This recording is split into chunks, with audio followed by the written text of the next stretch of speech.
జరిగిన తమిళనాడు బెంగాల్ అసెంబ్లీ ఎన్నికల ఫలితాలు యావత్ దేశంలోని ప్రాంతీయ పార్టీలకు ఓ కనువిప్పు లాంటివి. స్టాలిన్, మమతా వంటి ఇద్దరు బలమైన ప్రాంతీయ నేతల ఓటమి రాబోయే రోజుల్లో ప్రతిపక్షాల వ్యూహాలకు పెద్ద గుణపాఠంగా విశ్లేషకులు భావిస్తూ ఉన్నారు. అత్యంత శక్తివంతమైన ప్రాంతీయ నాయకులుగా చలామణి అయిన మమతా బెనర్జీ, ఎంకే స్టాలిన్లు 2026 అసెంబ్లీ ఎన్నికల్లో ఘోర పరాజయాన్ని చవిచూడడం ఓ గుణపాఠం అనే అభిప్రాయాలు వ్యక్తమవుతున్నాయి.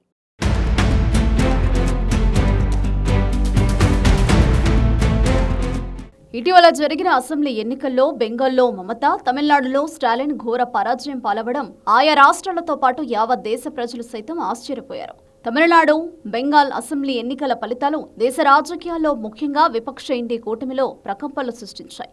ఈ ఇద్దరు బలమైన ప్రాంతీయ నేతల ఓటమి రాబోయే రోజుల్లో ప్రతిపక్షాల వ్యూహాలకు పెద్ద గుణపాఠంగా రాజకీయ విశ్లేషకులు భావిస్తున్నారు.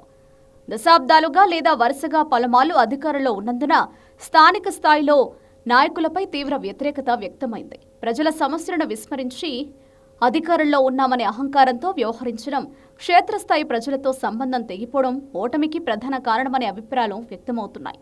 ఇండి కూటమిలో భాగస్వామ్య పక్షాల మధ్య సమన్వయం లేకపోవడం, తమిళనాడులో డీఎంకే, కాంగ్రెస్ మధ్య సీట్ల పంపకంలో గందరగోళం ప్రతిపక్షాల ఓట్లను చీల్చింది. తమిళనాడులో విజయ్ పార్టీ, బెంగాల్లో బీజేపీ బలమైన ప్రత్యామ్నాయంగా ఎదుగుతూ పాత పార్టీల ఆధిపత్యాన్ని దెబ్బతీశాయి. సంక్షేమ పథకాల కంటే నాయకత్వ మార్పు, హిందుత్వ భావజాలం వంటి అంశాలు ఓటర్లను ప్రభావితం చేశాయి. ముఖ్యంగా బెంగాల్లో 15 ఏళ్ల టీఎంసీ పాలనకు ప్రజలు విసిగిపోయారని విశ్లేషణలు చెబుతున్నాయి. భారత రాజకీయ యువనికపై అత్యంత శక్తివంతమైన ప్రాంతీయ నాయకులుగా చలామణైన మమతా బెనర్జీ, ఎంకే స్టాలిన్లు 2026 అసెంబ్లీ ఎన్నికల్లో అనూహ్య పరాజయాన్ని ఎదుర్కొన్నారు. ఈ ఫలితాలు ఇండి కూటమికి పెద్ద షాక్ ఇవ్వడమే కాకుండా ప్రాంతీయ పార్టీలకు క్షేత్రస్థాయిలో ప్రజల నాడిని పట్టకపోతే అధికారానికి దూరం కావాల్సి వస్తుందనే బలమైన గుణపాఠాన్ని నేర్పాయి.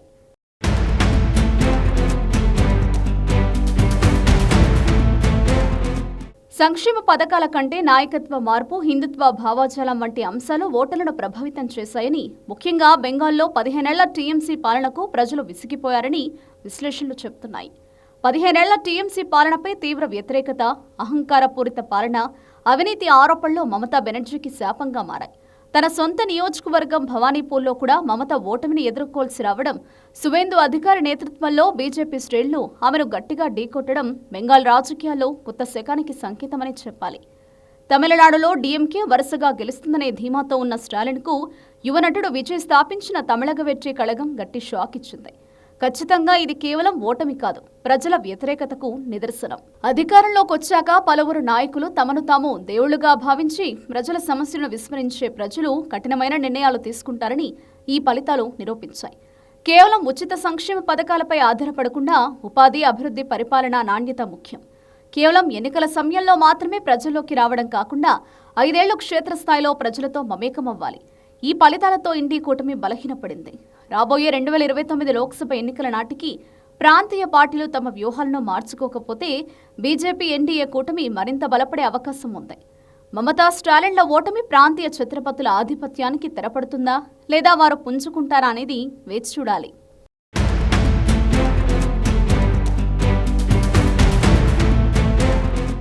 ప్రజలు అధికారం ఇస్తే వారికి సుపరిపాలనను అందించడంపైనే నాయకులు, పార్టీలు ఫోకస్ పెట్టాలి. కానీ అధికారం ఉంది కదా అని అహంకారపూరిత పాలన, అవినీతికి పాల్పడడం వంటివి చేస్తే చివరకు ఓటర్లు తగిన గుణపాఠం చెబుతారని తాజాగా పలు రాష్ట్రాల ఎన్నికల ఫలితాలను చూస్తే స్పష్టమవుతుంది.